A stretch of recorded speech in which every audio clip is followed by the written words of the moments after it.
Max, thanks for joining me. Pleasure. It's your life is certainly what this podcast, this name is, Incredible Lives. You've certainly lived one. 51 years. You've come a long way since Emperor Roscoe. Was he one of your first clients? He was. The Emperor Roscoe was the guest DJ at the not at the zoo. This is going back at the Maison Royale. So he was a bit like a DJ, wasn't he? I put a whole load of these BBC Radio 1 DJs on each week at the Maison Royale for the launch of the summer season in 1974. Wow, I think we got him here. Have you? There you go. That's him.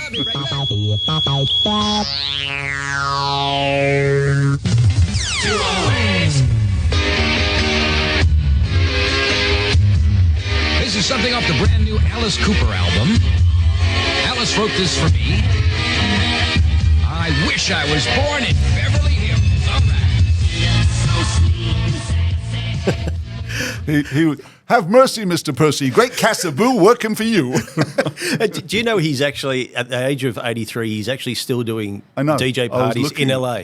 Fantastic. It would have been great to have brought him out last year, and it would have been like the full circle where it starts and finishes. I did a lot of gigs with him. I mean, I then took him on the road around various places in England and just had fun with him. It just probably shows that that's somebody where fame never leaves them. It's almost like once they get the bug, they always want to be in that limelight. And I suppose he's a survivor, isn't he? Absolutely. At 83, he's still going. Yeah. And it's hard in this industry as well, too, especially, people that have been, that were big back in the day, but are still trying to be relevant. And that's pretty much what you do, isn't it? Is it to keep people relevant? I think I do. I definitely do. Well, I was going to say, how boring would your life have been if you'd become a chartered accountant? Yeah, it would. But I might have earned more money. I mean, I might have made more money as well. Well, it is end of the financial year next week, so you might be able to get my tax done. Grew up in Bournemouth. You went to the school of Bournemouth School for Boys. What was that like growing up? I was only there for 2 years, but before that I went to a school called Carmel College, and that was a Jewish boarding school. And I went there when I was 10 years old. And when it came to half term, I was able to go home, obviously. And we had, because it was boarding school, we had buses go off. And I went back to Birmingham, which is where I'd been all my life, except for the summer seasons. We lived in Birmingham. And when I got there, my friend of mine's mother was there, said, "What are you doing in Bournemouth? Or what are you doing in Birmingham?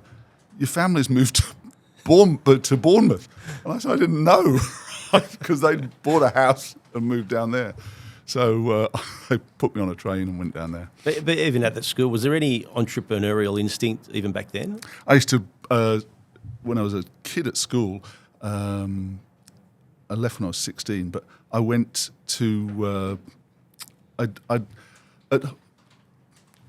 when there was people telling jokes, I'd sell them the joke to tell. I had a book full of jokes, right? I'd get $1 or whatever it was for kids to tell jokes.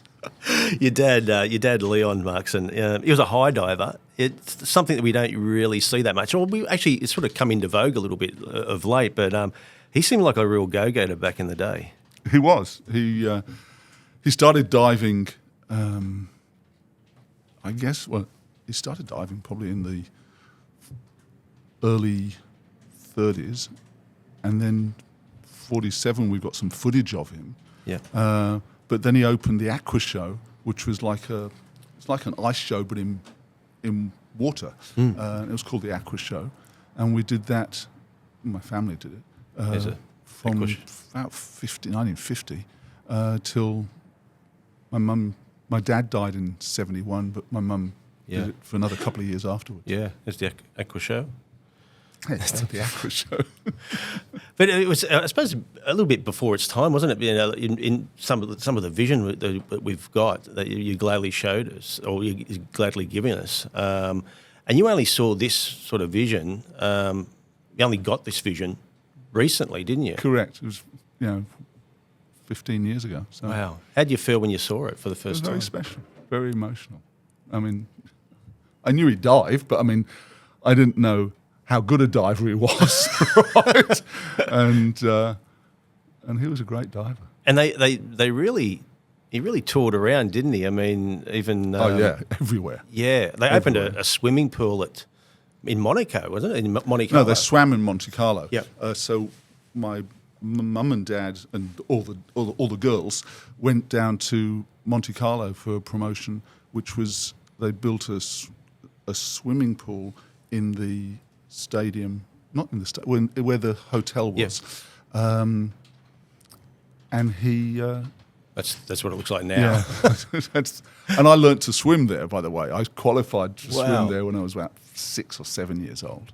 And also too, just with that aqua show, I mean, your mum was also part of it as well. She was the presenter. Well, she was a promoter running it, but earlier on she was MC as well. Wow. She was.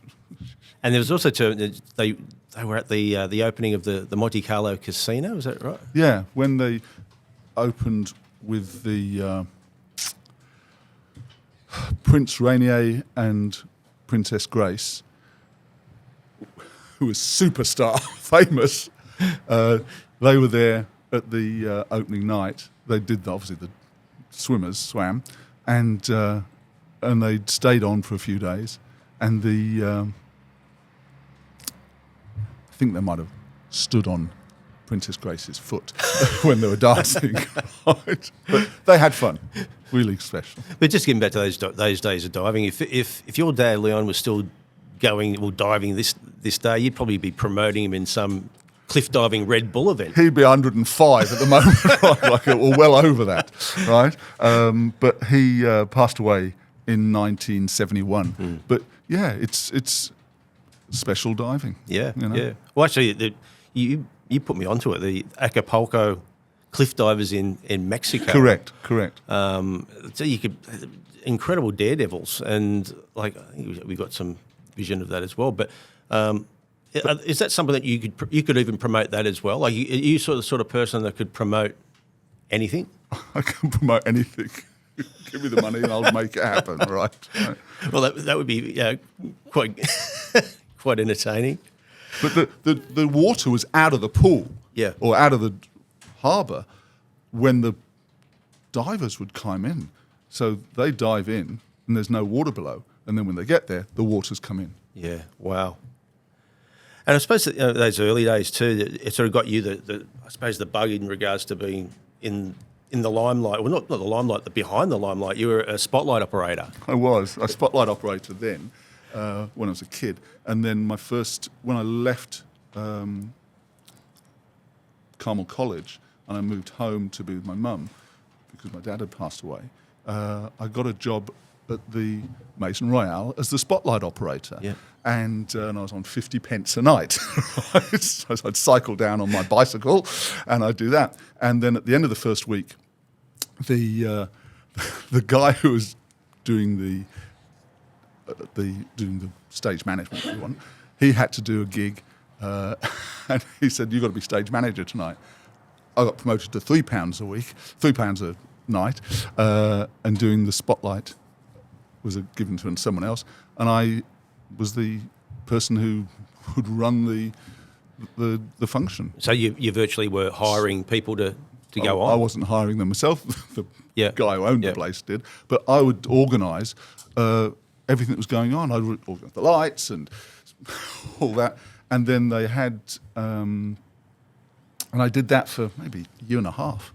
Yeah, yeah. And so where did it go from there, from being a spotlight operator there? Stage manager. Yeah. Then I became... the place was empty then when it came into summer. And then in April, we saw... me and a mate of mine saw this Radio 1 roadshow. And it was BBC Radio 1, and they free to go in, and they did it at lunchtime or mid-afternoon, and we went and saw that, and we smelt money. And then so I started making phone calls to do book Radio 1 DJs and pay them, and it was only 200 quid. Yeah. Well, only then, Yeah. right? And the first one we had was Emperor Roscoe, Yep. and we had a whole stream of Radio 1 DJs on Wow. each week. Each week we'd have a Radio 1 DJ on. So people virtually just came to listen to the DJs. Oh, no, they dance, obviously. Yeah, yeah, 'cause yeah. it was- Yeah, oh, yeah, yeah. It was a dance pool. And I did that for 4 years. And then in 75, my mate decided to become a chartered accountant. And I remember ringing my brother up and said, I don't know if I should become a chartered accountant or not. And he said, look, use your mate, right, to become if you need an accountant, use your mate. You keep promoting. So that's what I said. And lucky for you. And I brought a band, and I'd heard them on Roscoe's Round Table about early October. They played this song. I believe in miracles. Where you from? You sexy thing. You sexy thing. Doom, doom. And they just released that record, and I booked them, and I saw I could get them for £1,000 against 60% of the gross. Great, well, the money comes in. Yeah. And they were doing a gig in Plymouth earlier on the Friday night, and Sunday night they were in London. So I knew they had to come past Bournemouth, so we booked them for the Saturday night, and we sold out. And there was 4 guys who were doing a show the next night. I don't know if you heard of them, Queen. Right? And they came. Vaguely. I said, we can have the tickets. Come along and see. So they came because they wanted to see Hot Chocolate. Wow. And so the more bands, I suppose after bands like Hot Chocolate, more bands started to hear about your... I don't know about they heard about me, but I'd book them if the following year in '76. We had a band called The Real Thing. Yeah. And their big hit, well, they had a few hits, but you to me are everything, the sweetest song that I could sing, oh baby. To you I guess I'm just a clown, pick you up each time you're down, oh baby. Give you just... Anyway, I did them, and then we took them on the road for 20 events, sorry. We did a tour in later in that year, in '76, and we had so many groups on. Yeah. There was so many bands touring around that time. I suppose trying to make ends meet. AC/DC was one of them, wasn't it? I paid them £300. Well, they're coming out at the end of this year. Wouldn't you love to have 20% in them now? So much money. It's funny with AC/DC. I looked into the backstory of where I think it's more interesting of where they started Yes. and where they are now. And they were hard workers, which a lot of bands were. They were like doing gigs nearly 7 nights a week. Yeah, I know. And it's funny. There's a place in Newcastle where it's a little theatre, and nobody knows that they actually played there in 1974, and it should be a plaque. Yeah. And they opened for Sherbet, and it just blows I my got mind. offered sherbet and I said no. Really? Why is that? I don't know. I just didn't know who they were. So you end up coming to Australia, which is a real turning point in your life. I mean, what made you? What was the decision that made you? Because that's a big jump. I spoke to my brother David, and he's still alive, and I said to him, I want to go on holiday, and he said, go to Australia. So I remember I booked a ticket. And they said, where do you want to... And I booked the visa, obviously. And they said, where do you want to go to? And I said, I rang David up and said, where do I want to go to? Sydney or Melbourne? He said, no, go to Sydney. So I came to Sydney. And so did you more or less carry on with what you were doing over here at first? Or? I did later on, but when I first arrived here in Sydney, I was just on holiday. Yeah. And then I rented a flat in Darling Point. Was it in the summer or the winter? It was 4th of September 1977. Okay. And I thought T-shirts would be great. I don't know why I thought of T-shirts, but I thought we could sell T-shirts.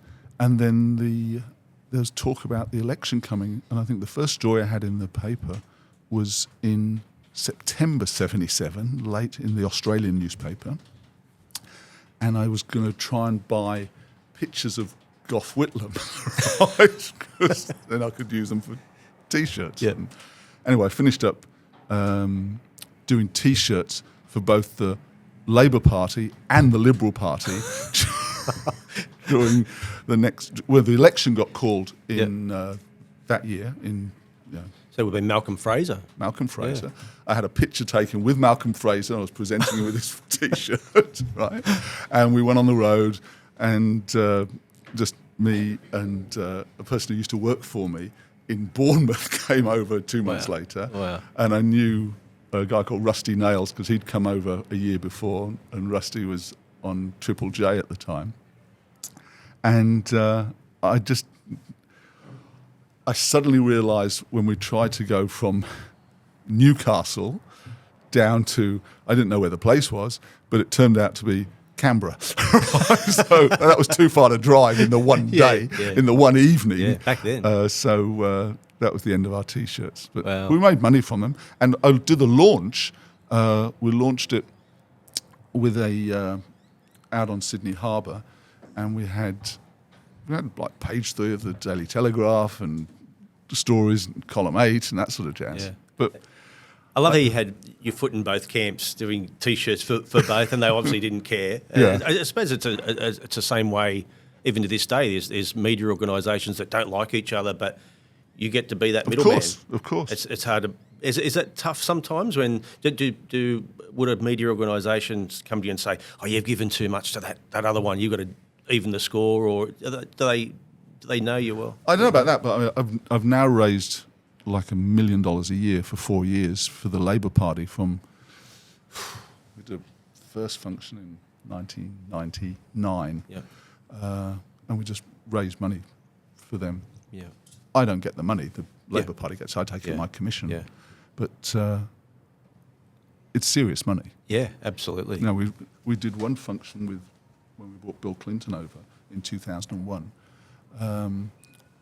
We did a function for the Children's Hospital at Westmead and cleared $1.2 million. Wow. On the Saturday night, the 8th of September 2001. Then we did another function on the Sunday night. We sold 40 tickets for the Labour Party at $50,000 a head, so we made a couple of $1 million that. Less, obviously, President Clinton's fee and my fee. And then we did another function with Bill Clinton on the Monday night in Melbourne, where Michael Kroger and his ex-father-in-law made, I guess they sold 30 tickets at 20 grand a piece, so they made serious money then as well. And then 9/11 happened, so that's when President Clinton was up in North Queensland, and the phone started going crazy. So President Clinton had to come back to America. So President Bush Jr. signed a special order for a military jet to come from Guam, pick him up, get him back to New York. It's a crazy time, wasn't it? You're a big fan of the former President Clinton, are you? You've brought him out a few times. I brought him out I've done 4 tours with him. I brought him once in 2001 when 9/11 happened. I brought him back again in 2020 and 2002, and we did 5 events across Perth, Adelaide, Melbourne, Brisbane, Sydney. Then we took him to New Zealand for one event, and that was in May 2002. Then I brought him back to here in 2006, and we did a one-day event with President Clinton, Michael Eisner, who used to run the Walt Disney Company, and Carly Fiorina, and that was in Sydney, Melbourne, and Auckland. What do you love about him so much? It looks like you share a special bond with him. That was a year later in 2004. I went to the opening. In 2005, I went down and he cuddled me to take a picture of me because I needed to get him to come back in 2006, and I couldn't get him to sign the contract at the time. And I didn't want to ask him because I had to speak to spoke to the agent. We needed help. I went to New York for basically a month or 2 weeks, and we finally got it signed. Yeah. And you also did a bit of karaoke with him, didn't you? We did karaoke. And, What was the song? I've got loads of songs. Or what did he sing? Well, he did about 3 or 4 songs on that night because he liked, there's one which the Beatles wrote, and he loved that song. I'll see if I can remember it, see if I can do it, right? There are places I have been to in my life. I've loved them all. That's a bit like that. But I mean, people love ex-presidents, don't they? Yeah, I mean, they're still known as presidents, definitely. And I brought President Clinton over the first time when in 2001 when 9/11 happened. But I brought President Bush Sr. back to the country. He was here in November, so I had him here for a Melbourne Cup Day. Yeah. And in Sydney, and we just did a luncheon with him. Because I suppose it's the politicians that have a personality that are really good keepers. Yes. I mean, you brought Boris Johnson. That was recently. That was in December this year. I mean, he's a real character, isn't he, Boris?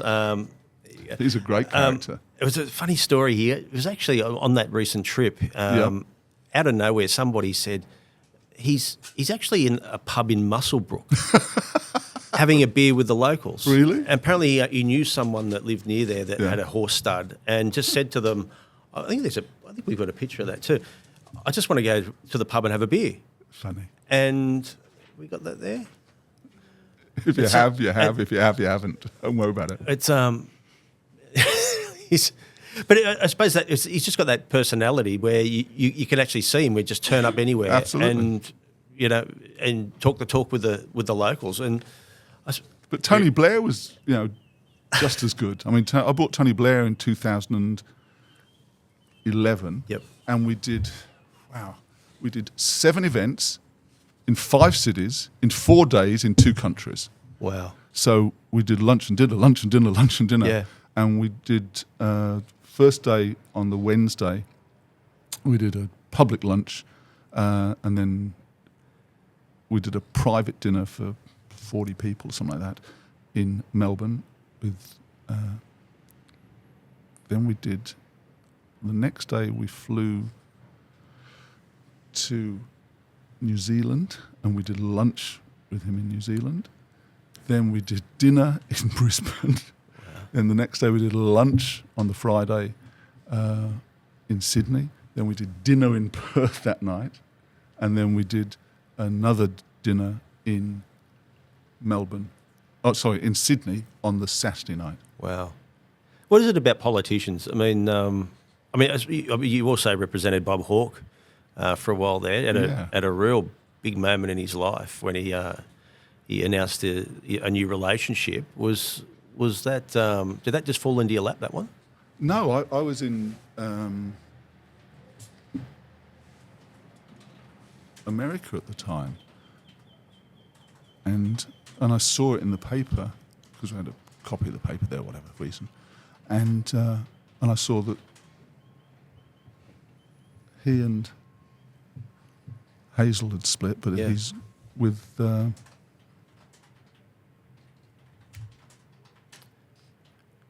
Who's his current wife? Or who's his wife? Blanche. Blanche, yeah. So I saw that him and Blanche had got together. So I then got back to Australia, I suppose, later that month. And I heard I had a story going on, and somebody from 60 Minutes was doing it. And I said, I believe you've got Bob and Blanche. And they said, no, but we'd love them. So I rang up the EP and I closed the deal for them, and obviously spoke to Bob Hawke's person. Yeah. Right? And I finished up doing the deal for Bob and Blanche for 60 Minutes and for Women's Day. And I did a similar deal for Women's Weekly with just his first wife. Was it hard to get that over the line? Because a lot of people, when they have a split or a breakup or announce a new relationship, they want to keep it fairly private. Was it a case for them was saying, well, it's going to get that out there anyway, we might as well cash in on it? I think that they didn't want to get the stories done, but I definitely think that it's better to get on the front foot. Well, yeah, but also I think financially it was serious money. Yeah. I mean, it was really serious money at that time, and so, and both for him and his first wife, and obviously his current wife, were important for both sides. Would there be any politicians you'd want to represent now? Because it feels like there's no personality in Parliament. I mean, we've got some Paul Keating. I mean, when he came into a room, when he came into question time, it was almost like a theatre. It was almost like it was choreographed. He knew he was taking the floor, and he wanted everyone to know he's a little bit. Ask the Prime Minister, if you are so confident about your view of fight back, why won't you call an early election? Mate, because I want to do you slowly. I want to do you slowly. Is it any wonder the arts community hate you lot? Is it any wonder they hold you lice in contempt? I mean, if Tony Abbott ends up the Prime Minister of Australia, I mean, you've got to say, God help us. God help us, you know. An intellectual, truly an intellectual nobody. I mean, it's very interesting getting this question. I mean, if ever the most proven corrupt party in this country is the National Party of Australia. The proven corrupt party. Order.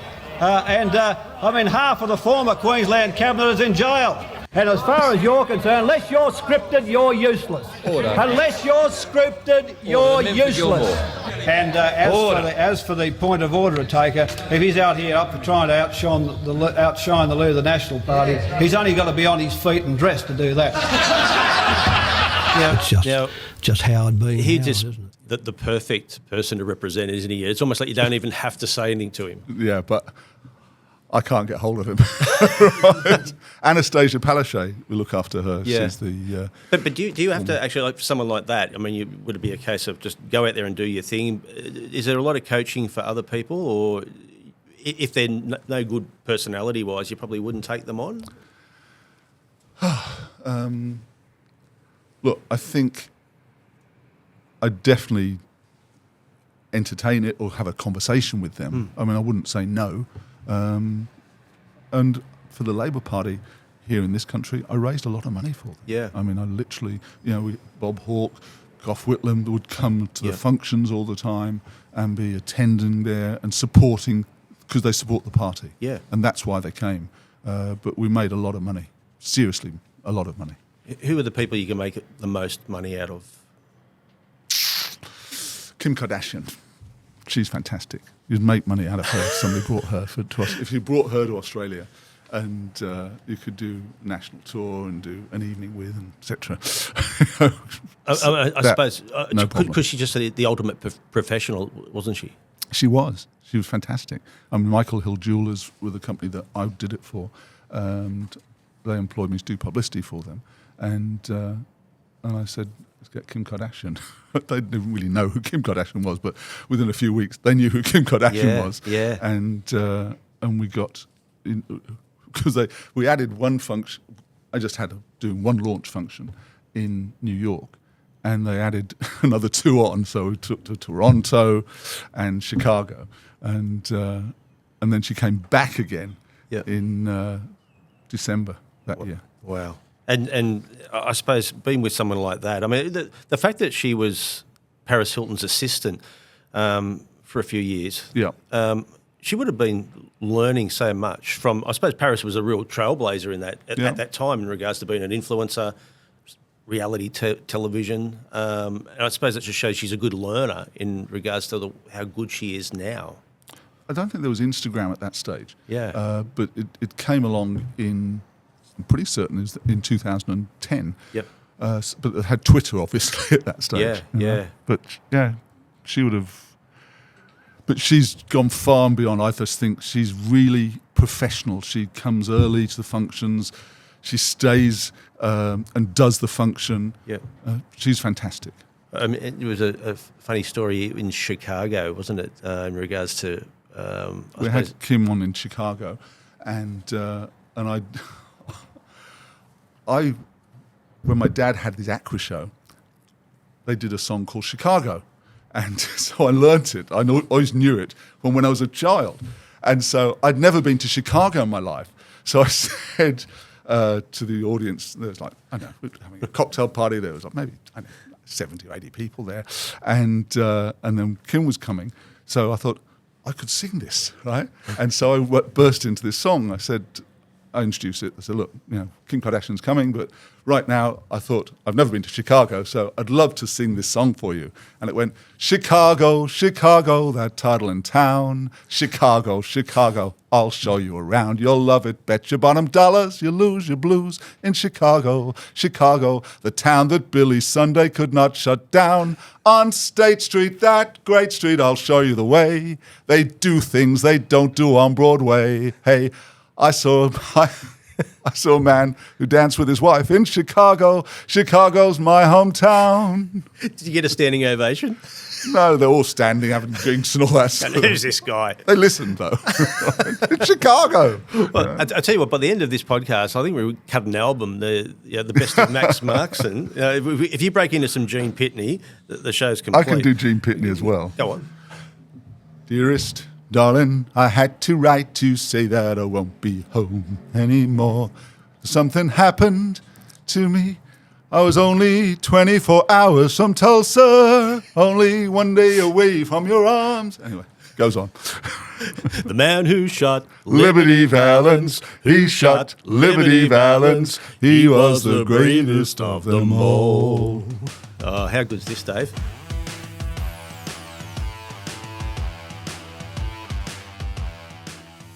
At Elk Architecture, we don't just design buildings, we shape the spaces where life happens.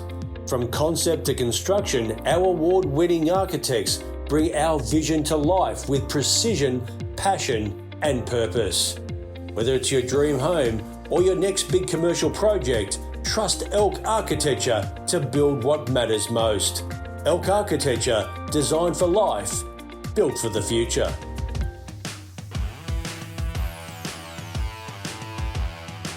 Just with reality shows, you represent a lot of people that come off reality shows. What's their shelf life?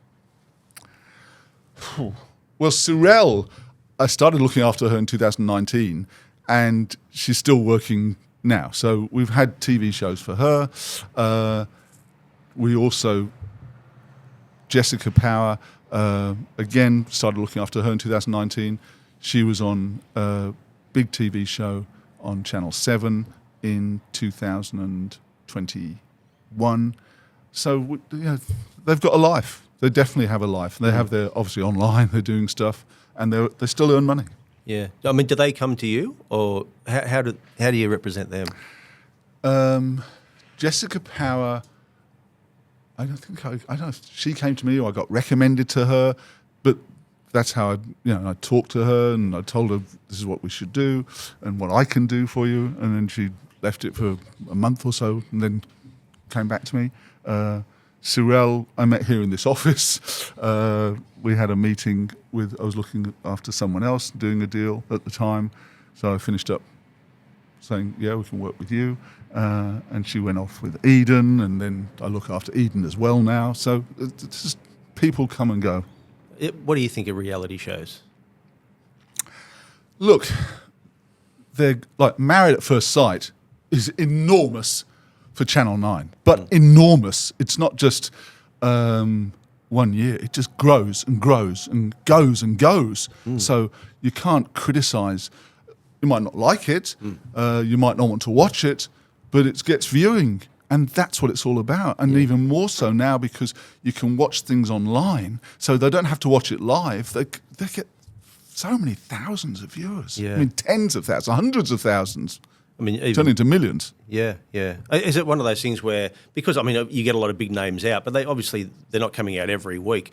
Are these the sort of, the reality shows, the reality show influencers and stuff, that I suppose keeps your business going in between the big gigs. Would that be the case? Not so much. My main business is Publicist, and I've been doing that since I opened my business in 1982, and I'm still doing it today. So Publicist is the most important piece of the world in my life. Yeah.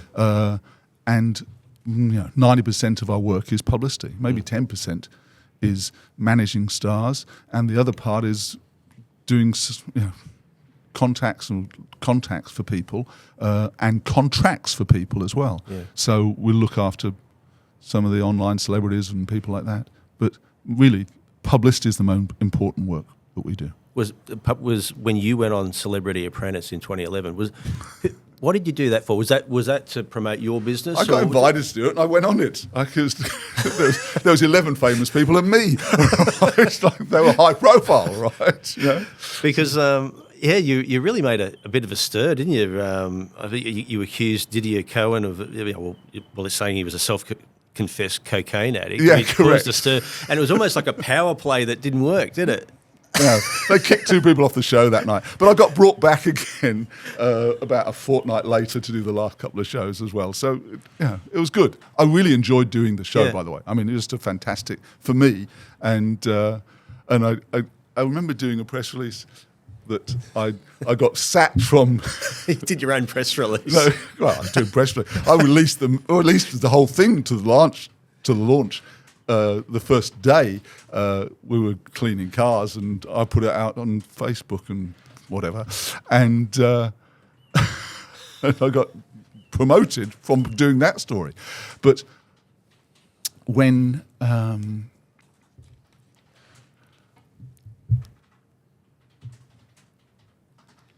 in terms of publicity, 90% of our work is doing the publicity. But as part of that, we do publicity for all these famous people. With President Clinton, with Nelson Mandela, with all the people. With President Clinton, Nelson Mandela. We've suddenly just gone and gone and gone. And we brought Arnold Schwarzenegger over in 2013. Bill Clinton came, obviously, early, but we did Rudy Giuliani in 2003. Lovely picture, that one. Clinton. Big fan of his. But we didn't just bring him over in 2013. I finished up looking after him when he came over to this sports classic for him in Melbourne. I looked after him in 2015, 2016, 2017, 2018, 2019, and then COVID hit. But we had great times. Yeah, you wouldn't want him to cuddle you too hard. He'd knock the wind out of you. He's pretty strong, But, very strong. Can we see him coming out anymore? I wouldn't be surprised. Yeah. Just staying back on the reality shows. Yeah. When I was at Channel 10, you wouldn't believe it, and I think I mentioned it to you when I was there. I wanted to pitch a reality show about you. Thank you. And I thought it had legs, but the fact was, and it was more or less a behind the scenes of you picking up the celebrities at the airport. That's actually the pitch. Okay. And getting behind the scenes, talking to them, dietary requirements, this is what we're going to do, all that sort of stuff, which would have been fascinating for the viewer, inside a limousine or something like that. And they actually turned around to the Channel 10, the programming department, and said, "We think it's too blokey." Probably is. And I said, "Well, no, he represents obviously Pauline Hanson and Jane Fleming and all these sort of, you've got a real black book, haven't you, of a real array of different stars." I'm very lucky. I mean, I look after famous people, infamous people, and I'm friends with Pauline. So I'm very appreciative of that, and I've known her for God knows how long. Since, And to my amazement, I nearly felt, after they told me no, Channel 10 had a thing called a pilot week where people were pitching shows. Not just the best one that rated ended up getting a series. Yeah. And after not getting your show over the line, a few weeks later, this pilot week was getting promoted on Channel 10, and they were doing a behind-the-scenes look at Roxy Jasenko. Okay. And I'm thinking, that's exactly the same as what I just pitched. They stole my idea. But just staying with influencers, Was it a case of an influencer should be influencing themselves? If they want to, they can. I just think it's really important if you're on the social media stage, you should keep pushing yourself and keep promoting whatever you want to promote, because it's your version of whatever's happening in your life. And if you want to plug products, you can, and you can talk about yourself, you can. So you can very much tell the truth about yourself. I think it's a great. The fact that we can use social media now, because 20 years ago, 25 years ago, it wasn't there. Yeah. Facebook only started in 2004. Yeah. I mean, we've come a long way, haven't we? Does everyone? I mean, everyone sees the Kim Kardashian. It's almost like everyone wants to be famous. Everyone wants to have that little 5 minutes of fame. Is that a good or bad thing? There's nothing wrong with that. Look, there's a guy. You've got 15 minutes. There's the 15 minutes. Yeah. And if you can make it longer, that's great. Is with as you said, with technology and things have changed over the years. Are you worried about AI? No, I'm embracing AI. Really? Yeah, of course. Well, because I mean, to me, pretty soon you won't need actually real people. It's almost like when it comes to you'll always need real people. And if you're a politician, you'll definitely need real people to vote for you. So there's no harm in that. But AI is great. Positive about AI. How can you implement AI into your business? Just use it. When you're writing stuff and you need to write a book. I don't write a book, but I mean, I've done 2 books. But I mean, you can use it there. And if the writing fits for you, then great. If it doesn't, then you rewrite it and do what you need to write it. Yeah. And I suppose, the ball game's changed so much since you got into it 5 decades ago. Does it feel bad? When you say 5 decades, you go... 70s, 80s, 90s, 2000, 2010, 2020, 60 decades. God. Well, did you turn up after the World Series cricket was formed? Yeah, before that. Before that? Before Were that. you representing any players? Because at the time with the whole Packer thing, No, but I remember making a phone call to say I could help. And that was like in 78 or whatever, 77 or 78, right? But back then they were rock stars, weren't they? They used to come to, when I ran the Zoo Disco, right, the Zoo Discotheque, right, in 1978 till January 1980, right, and I'd have guest DJs on each week, and I had Jeff Boycott come for me, right? So I paid him his 200 quid, right? Went out for a meal with him and then brought him down to me. Dennis Lilly came out for me a couple of times, and I brought him in January. I can't remember the exact date, but it was in 3rd week in January in 1979. And I'd been out for a dinner with a journalist and Belinda Green. And I brought Belinda back with me to the nightclub so she could meet Dennis Lilly and we could do a photo outside, right? And there was a big double screen outside the nightclub. And Dennis Lilly's wife went berserk about him doing this back in Perth. When she had a pitch taken with Belinda Green, who at the time was just come off being Miss World, in the whole world, right? She won that. And I finished up managing her. She was the first person I managed, actually. Wow. Just staying with that nightclub, I'm pretty sure we got a picture of you. Really? Well, at the zoo. The zoo. Look at you. You got a bit of Molly Meldrum about you there. Not as smart as Molly. Wow. I was guest DJ. I wasn't the DJ, but I was DJing for whatever I did that night. But I had DJs on there. Right? They were much better than me. But when you talked about the celebrity DJs, there was one night you pulled the wool over everyone's eyes when you said Rod Stewart was going. Yeah. So Rod Stewart was coming to town, and I had a cardboard cutout of him. So I said, Rod Stewart's on tonight. Rod Stewart's on tonight. Anyway, I started getting phone calls, and somebody from Perth rang, and he used to go, beep, beep, beep, beep, beep. And I said, where are you calling from? I said, Perth. I said, don't bother. Right? And then the local I don't know if there was a police or the investigation people came in to see me this mid-afternoon, and I said, you've got Rod Stewart on tonight. I said, yeah, Rod Stewart. I said, but he's not in Australia. And I said, I walked out and picked up the cardboard cutout. I said, Rod Stewart, he's here tonight.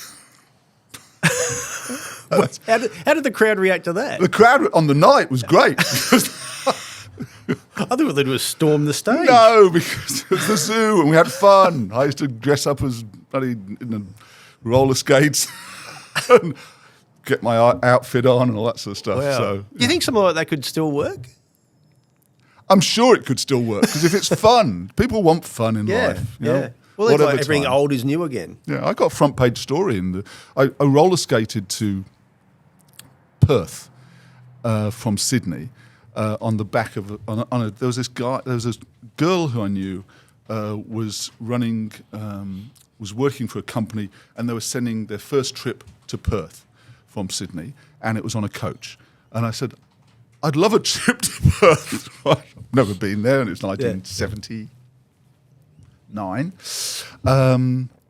So I dressed up in my roller skates because I had roller disco we used to have on there at the zoo as well with like 100 pairs of roller skates downstairs people could rent. And I roller skated up and down the aisle of this coach, which drove them mad. Right, anyway, finally got to Perth and it was, I rang the newspaper, which was the daily paper, and it came out on the Saturday. So on the Friday morning, and they did a picture of me roller skating at on the coach. And so then I rang this Sunday paper and said, "Do you want to come do a picture of me?" And they said, "No, it's to be in the paper tomorrow." I said, "I'll roller skate on a swimming in a pool. No, not a pool. I'll roller skate at the sea." On a surfboard. So they came down and after 20 minutes we couldn't get up. But I said, no, I'll do it for you. I'll get it. So we planted the roller skates and I'm on it and I posed right just when the water came in and then obviously the water came in and made front page. Wow. I'll get the picture for you so you can use it. I mean, all the people that you do represent, there'd be times where your role would become crisis management too, wouldn't it? Yep.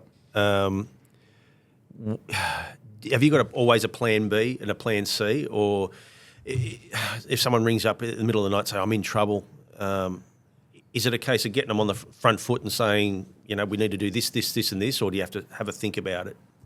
I always think about it because it's important to think about it.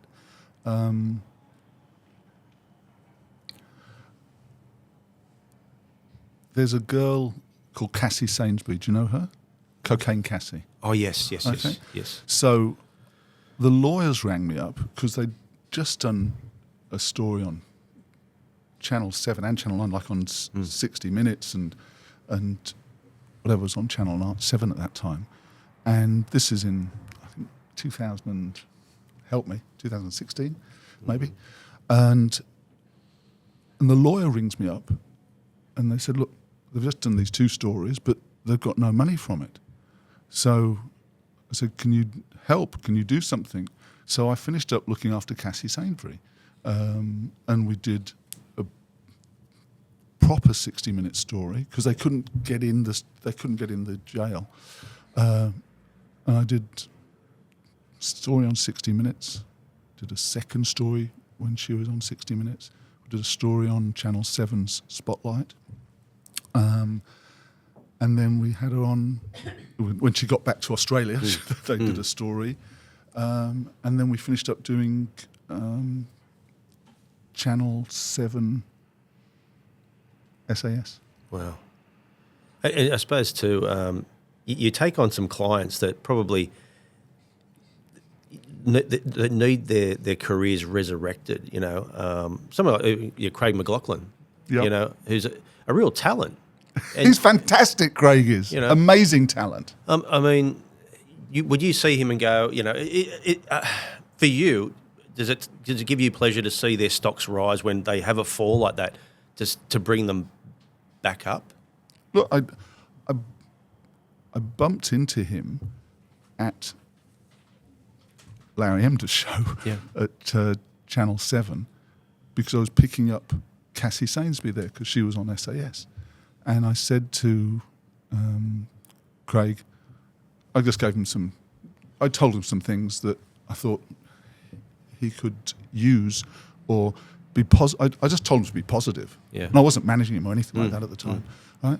And I said, look, you've got to put whatever else has happened to you and just move forward. Move forward with it. Yeah. And be positive about the future. And I finished up about 6 months later, signing him up. Yeah. And representing him. We still represent him today. Would someone else like an Andrew O'Keefe? Obviously he's had some troubled times of late, but again, a talented man, especially with live television. Yeah. Would you consider representing? Absolutely. I've got no problems with representing people who've had a bad time and they could have a good time. Yeah. I mean, that's the thing too, is that you don't care about what anyone thinks of you to represent these type of people. You're quite happy, within yourself to do that? Yeah, of course. I enjoy working. If I can do it, I can do it. If I can't do it, I say I can't do it. I've had people who I made serious money for, right? And then I wasn't able to make any more money for them. So, Ita Buttrose, I managed her. She asked me to manage her, and I said yes. Yep. And that was in, whenever it was, in 1990s. And then I got a lot of work, made her a lot of money, but then I didn't have the magic to do it anymore. Yeah. I mean, I wanted to, but I couldn't do anything with her. I was not smart enough. Yeah, yeah. She finished up, obviously, going on Channel 10, had a show, and then she became, running the ABC. Who would you draw the line at, though? Is there anyone? There's a couple of people. There's that guy who was anti-Semitic. He was against the Australian soldiers. David Hicks. Yeah, I couldn't look after him. What, because he was anti-Semitic more than both? Yeah. And he wasn't supportive of Australia. And obviously you're Jewish too. So I'm Jewish as well, so that that double jeopardy for the guy. So from my point of view. And just your thoughts just on anti-Semitism at the moment. Is it alive? It's alive and well? It's horrible. Yeah, it's horrible. There's so much that's happening in this world, and it's not just here, but it's all over the world, and it's just wrong. It's very wrong. Yeah. I think I heard an interview with Gene Simmons from Kiss and Paul Stanley. This is a fair few years ago, and they said it's rife in America at the moment. True. It's just in regards to some of the other people you're bringing out. You're bringing out somebody that's a shady character from the mafia. Michael Franzese. He's been here about 4 times in the last 10 years, and I've done work with him a couple of times before. And I'm very proud to say that he's got his visa, and he arrives next week, actually, on July the 2nd, but his first event is on Monday, July the 7th in Sydney, and Wednesday, July the 9th in Melbourne. So Sydney and Melbourne. And if you want to buy tickets, it's franceselive.com.au.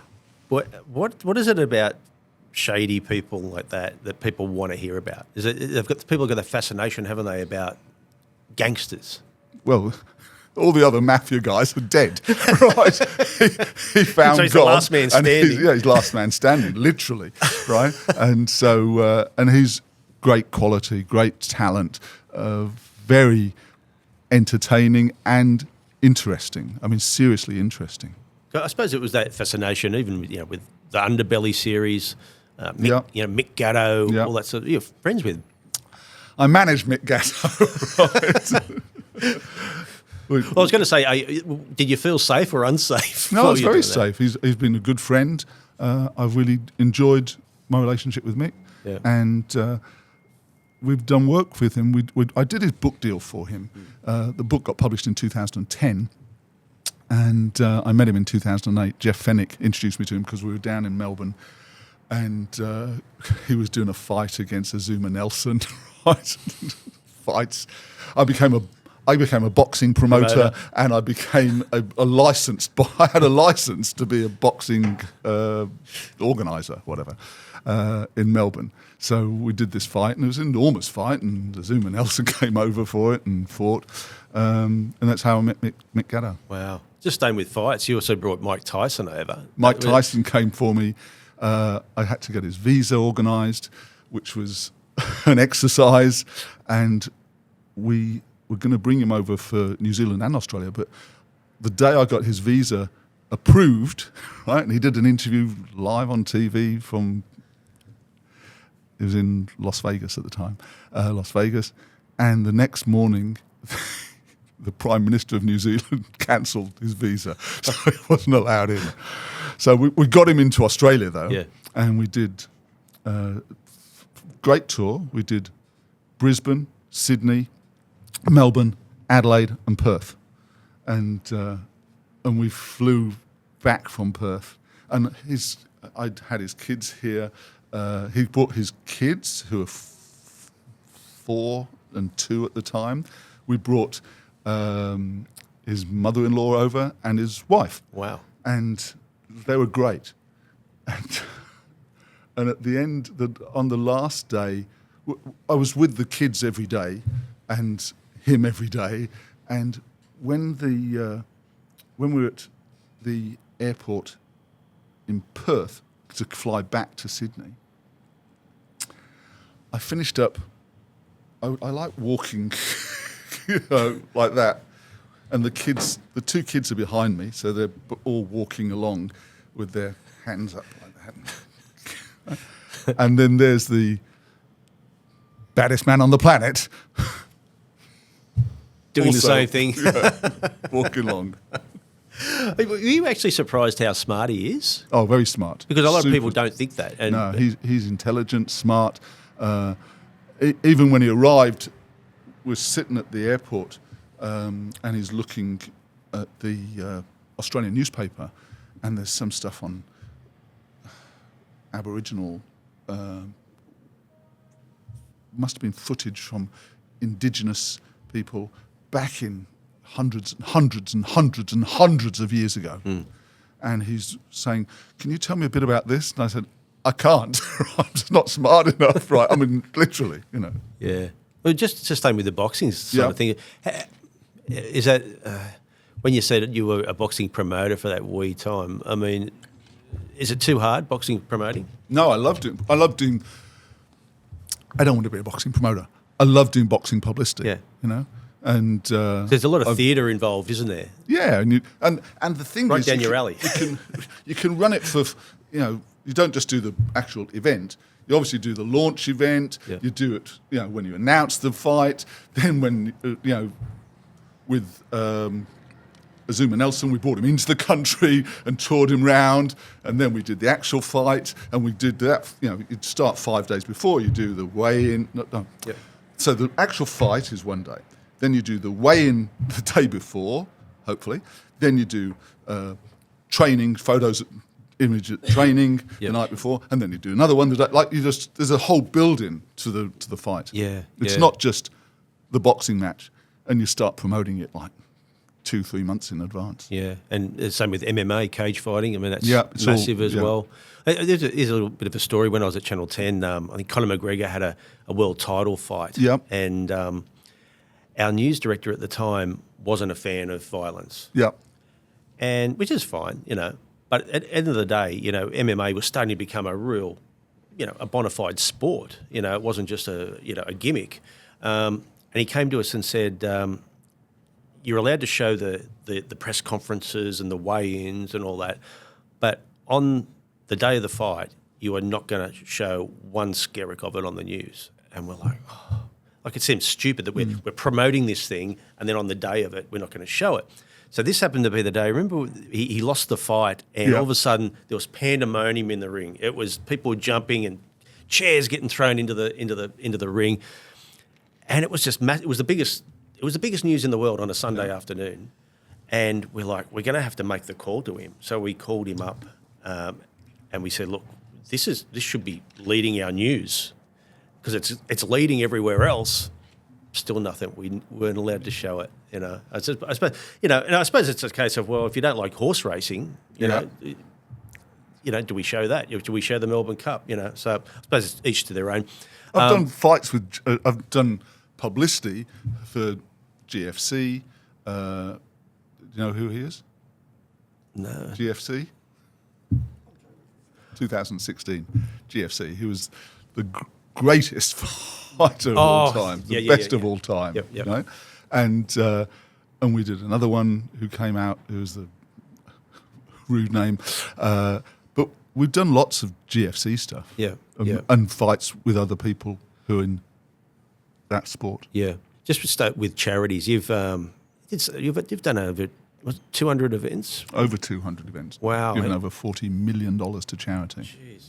So, you should be given an OAM for all that. It's okay. I'm fine. Well, because at the end of the day, I mean, I know that that everyone's getting paid to do it, but at the end of the day, the charity's getting something that they would normally not get if it wasn't for you. We did one with Singo, just with Boris Johnson, and raised, I think they got 130,000. Oh, sorry, $1,300,000. Yeah. And that was just before Christmas. Yeah. So that was December the 6th. Charities. December the 5th. A charity's a big thing for you too, isn't it? I suppose it gives it a good balance, especially with big name stars to do something with a charity. It shows their lighter side. Yeah, I mean, I joined Variety Club when I was still at 2WS, and I became in charge of publicity for the Variety Club, and finished up. I was Michael. I was the PR guy in Los Angeles for Variety when they had who's the guy who died? I look after Conrad Murray. Okay. Michael Jackson was attending to present this guy with a prize at a Variety Club international convention. So I became in charge of Michael Jackson. Wow. Right? So I was standing there because he was having dinner. There was tables of 10 everywhere, right? And he was having dinner at this table of 10. And so they gave me the job of looking after him. So I just had to tell people, sorry, can't go to Michael Jackson. I can't go to Michael Jackson. I was just holding back people. Wow. And I did a similar thing when we had Fred and Mary in town. You know who Fred and Mary are? King Frederick now. Yeah. And Mary, who's the Queen of Denmark. So we had them do an event, and we'd announced it. Maybe it was for the Red Cross, and it was their 90th anniversary. And they said, "Can you come up with an idea for us for doing a charity fundraiser?" And I said, "Yeah, can you bring me over the book with all the people who are your chair people around the world?" And so Prince Frederick was in Denmark. He was the head of the Red Cross there. So I said, "Well, let's get Fred and Mary over here." Not Fred and Mary, I shouldn't say that like that. Let's get Prince Frederick and Princess Mary over, right? Because they haven't been to Australia yet, and when they come, it'll be enormous. Yeah. So then we obviously, her best friend was a contact. Yeah. Asked. Mary came over, and we announced it early. So then all of a sudden, all the people, all the politics wants to get involved. They want to make it a VIP visit and all this sort of stuff. So we did the first function. She came and did a whole week, 5 events, on the Wednesday night in Sydney. And we put, God knows how many people, we put about 900 people in, and we made cleared about $700,000 profit. Wow. So it was a good event, and raised a lot of money for them. Just sticking with Royals, are they good value to bring out? Yeah, I don't think I've had any other Royals come, but yeah, I definitely did that function. Would you love to bring Harry and Meghan Markle out? That'd be a... Look, I've asked Meghan to come over, but I do look after her half son, half brother, so maybe that's why I'm not going to get him. Wow. Not get her, rather. I mean... But Meghan's great. I mean, I'm a big fan of Meghan's. But really. Just say they did say, yes, we want to come out. What would you plan for them? Would it pay be... them a load of money, Yep. right? Up front? Yeah, you always have to pay advance. I mean, the reason I always get these people is because I pay them. Normally, you pay 50% when you sign the contract. You give them another 50%, a month before they come. So they've all got their money. They know they're coming. Yeah. Right. And then you look after them. You just make them happy, give them whatever they want to feed them, drink them, all that, and they'll go and work for you on stage. Wow. Who's the person that you've brought out and that you've been really disappointed in? There's a few. There's only one really. Someone came straight to your head then. Yeah. She was a really attractive supermodel, right? And I brought her over. Well, I didn't actually bring her over. She got paid to come over for doing promotion for a product. And she just fell out with me. Anyway, it is what it is. Who would that be? You don't need to know. I think I do. Linda Evangelista? Yes. But are they, did you realise at the time that she was a little bit petulant and as the trip went, or did it? No, she was great at first, right? And she did really well when she arrived. She did really well the first day, and then on the third day, I was reported in the paper. No, the journalist reported it in the paper that she'd come to the launch that we did the day before, dressed like she was cleaning the loos on a Sunday morning. Right? That was where it broke down, right? She just but you didn't write. I didn't write it, but she blasted hell out of me, and so that night we had a function on for Variety, and I bought a table for her to come to it, and she was on with the guy who's brought her over for doing this promotion, and she was just bagging me off. We're sitting opposite each other, and she's just bagging me off. So I take it we won't be seeing her coming out in the near future. Well, not represented by you, anyway. I don't think so. Just with Donald Trump, I mean, obviously he's a busy man at the moment, but he would be someone that would. I think he'd be really expensive, right? Because when he gets out of office, I think they paid him.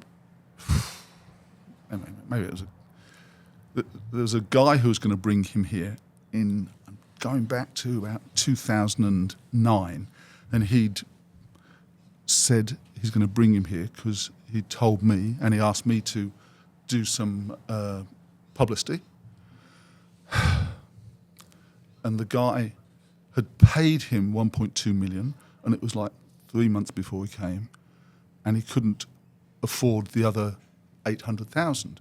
And I said, don't worry, you'll still sell the tickets, you'll get the other money in. Yeah. But he cancelled the function and finished up going bankrupt over it. Well, I was going to say too, like, for someone like Trump who doesn't need money, money's important to him, obviously, but how do you sell Australia to someone like that already has the money? Has it got to be an endorsement, or you've got to give them the money. That's all you've got to do, pay the money. And if you pay the money, then they'll come, whoever it is. Yeah.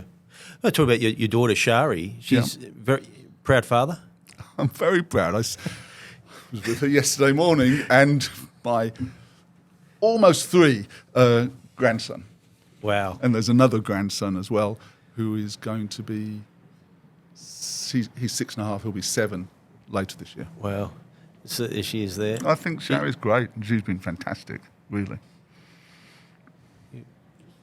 Damaging figures in the Albanese government, the Prime Minister and the Foreign Minister. I sanction Wong and Albanese for their antagonistic and extreme rhetoric, which over the past 20 months has only inflamed anti-Israel sentiment and contributed to the dangerous rise of anti-Semitism in our country. They stand condemned. There can be no genuine social cohesion while our nation's leadership continues to pander to rabid activists who hate Israel. Because it's clear that the anti-Israel protest movement has been the key driver of the violence, doxing and harassment of Jewish Australians. Wong and Albanese, in my view, are as dangerous to Australia's social fabric as the very Israeli ministers they hypocritically sanctioned overnight. Now, She of doesn't course, hold my back, does sanctions she? will make No, no difference. she's fantastic. Just like I theirs. mean, I suppose, won't make did you teach her anything in regards to... You know what?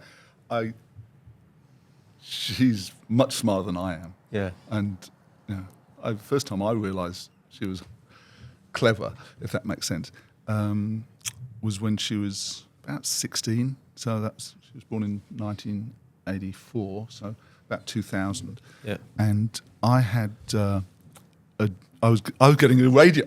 I was going to be on radio on 2GB, right?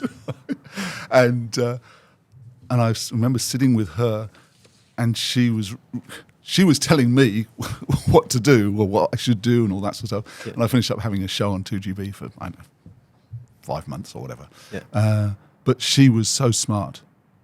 That was the first time I realised that she was clever, if that makes sense. Did you always know that she was going to go down that road? No, had no idea. I had no idea she was going to go. And then she did work experience at Channel 9, I think. Yeah. And anyway, and then she started being a journalist, right? And then she's gone onto TV, which is fantastic for her. And she still writes. I mean, she's just a great journalist. Yeah. I mean, I take it you won't be representing Albanese or Wong No. very soon. Just in regards to James Packer, a good friend of yours? I first met him, I'm going back 1988, maybe, something like that, because Jeff Fennick used to go out with to places and parties with him. And so he knew James. And then a mate of his rings me up, mate of James's calls me up and says, basically, whatever you do, don't make publicity about it, because Kerry doesn't like it. Yeah, Anyway. So, but when I brought Nelson Mandela here in 2000, James kindly hosted the private dinner, and we had 20 people came, and they paid $25,000 a ticket to have lunch with Nelson Mandela. Wow. I did another function that night and another one the next day. Yeah. Do you feel it was a pretty large shadow James had to walk under for a while with his father? Do you feel like he's copped a bit of unfair criticism over the years, do you think? I think he's fantastic. I think he's, he's got through whatever he was worried about in the past, and he's starting again, building his business, him, and he does it with a great manner. Yeah. He does it. He's fantastic in terms of his career, and in terms of for me personally, I had in 2007. I brought Al Gore over to Australia, and I had to transfer him from Sydney to Melbourne, and so I rang up James, and he kindly donated his plane to move him there. So I thought that was pretty cool. Wow. Yeah. You've got a bit of a history of that, needing a private plane, and I think Rupert Murdoch gave you one as well. It's pretty. You got a pretty good circle of friends. Lachlan gave it to me. Oh, sorry. And Lachlan gave it to Rudy Giuliani, right? Because I lined up. I had to go to plane, and we were doing 7 events or something like that. And I had to move him around on a plane. And I found that I could get a Learjet for $13,000 per function, so it was $91,000 or something like that. Anyway, then the mayor's office come back and said, look, we can't move him in. He has to have a bigger plane, G4 or G5 or whatever. Anyway, so I start writing out to all the people I want to, lots of wealthy people. Yeah. There's about half a dozen. Yeah. And unfortunately,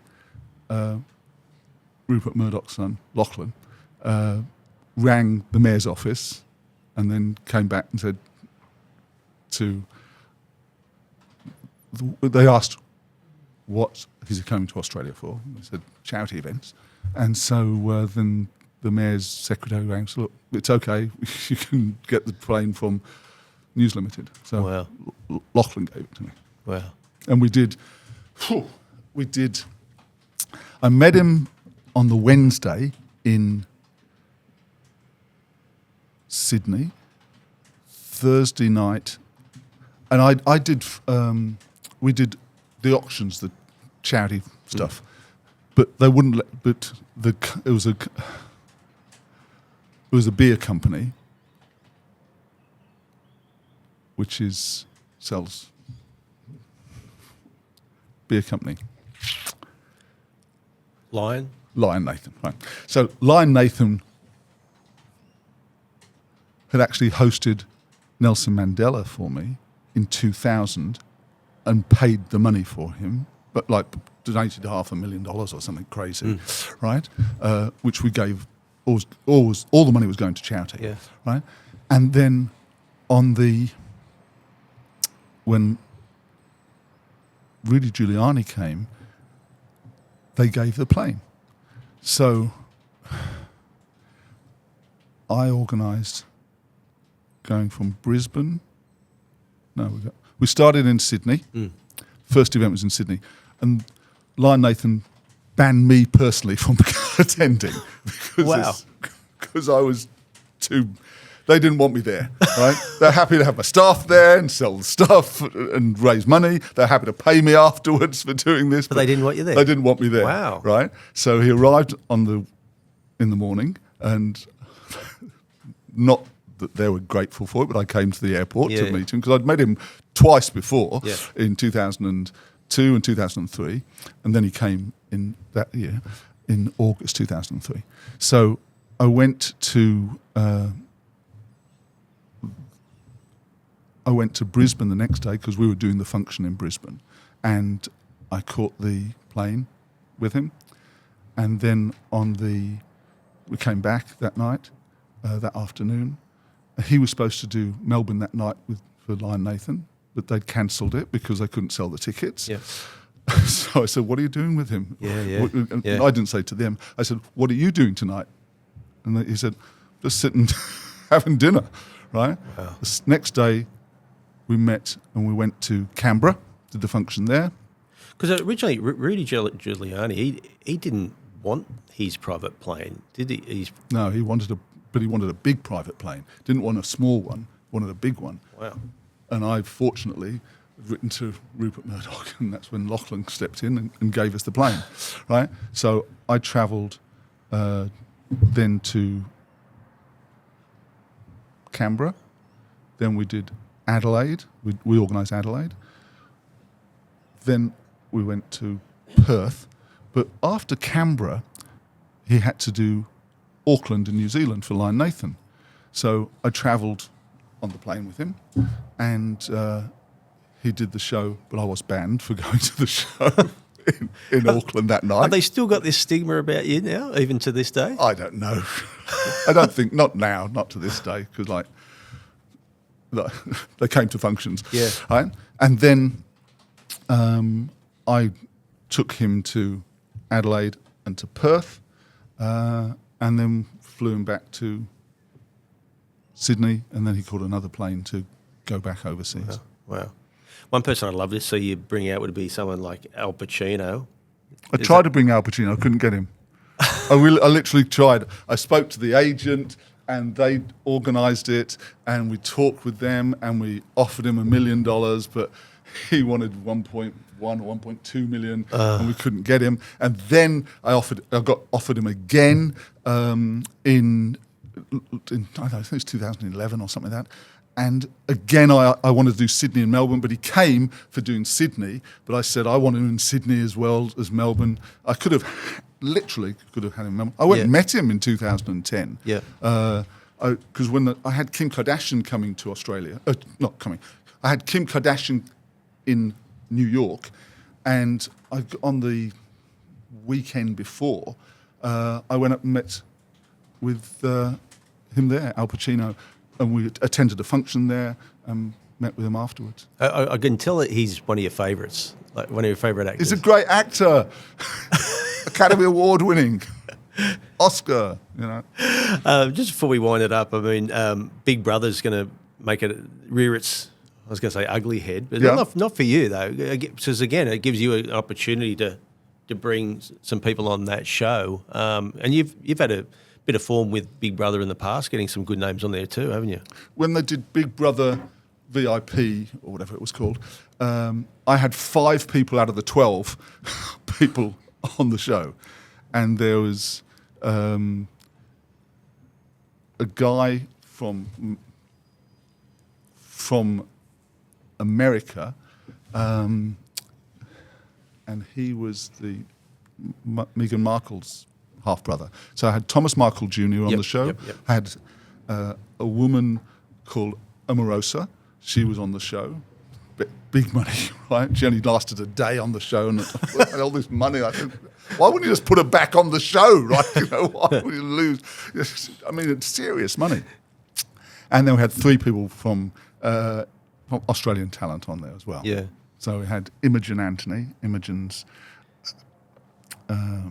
Kyle's ex-girlfriend, and we had Jessica Power.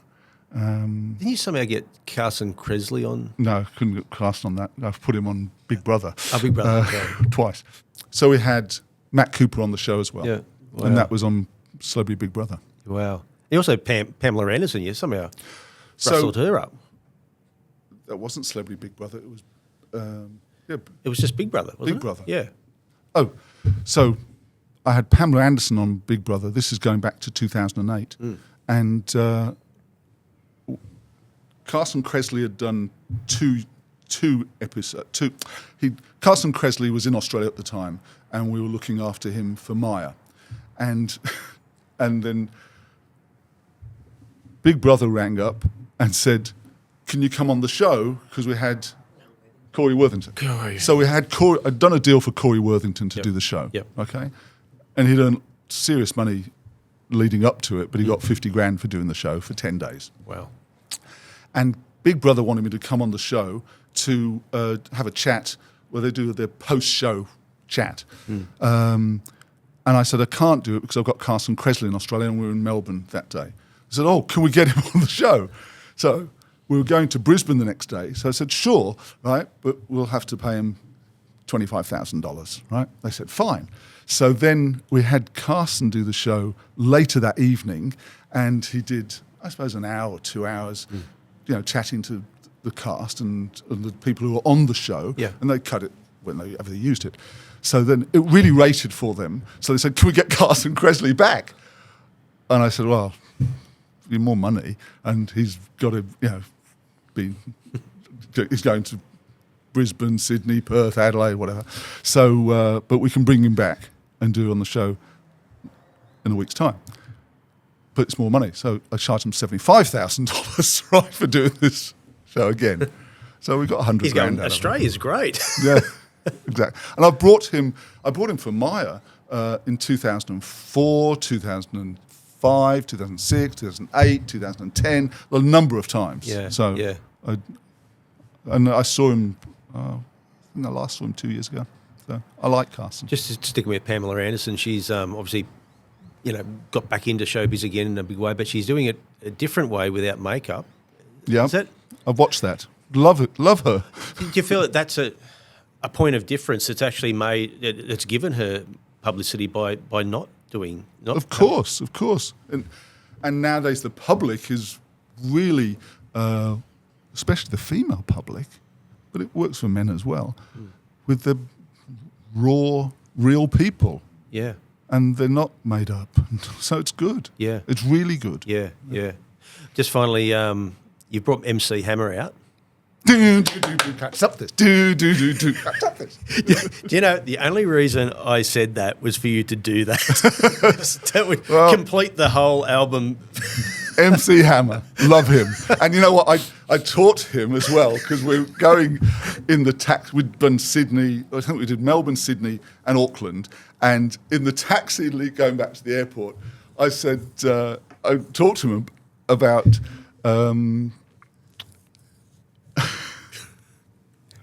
about somebody, and he'd never heard of him. And the person is the man who shut Liberty Valance. He shut Liberty Valance. He was the greatest of them all. Max Markson, thanks for joining me on Incredible Lives, because you've had one incredible life and it's still going. Thank you so much. I appreciate it. Thanks, Max.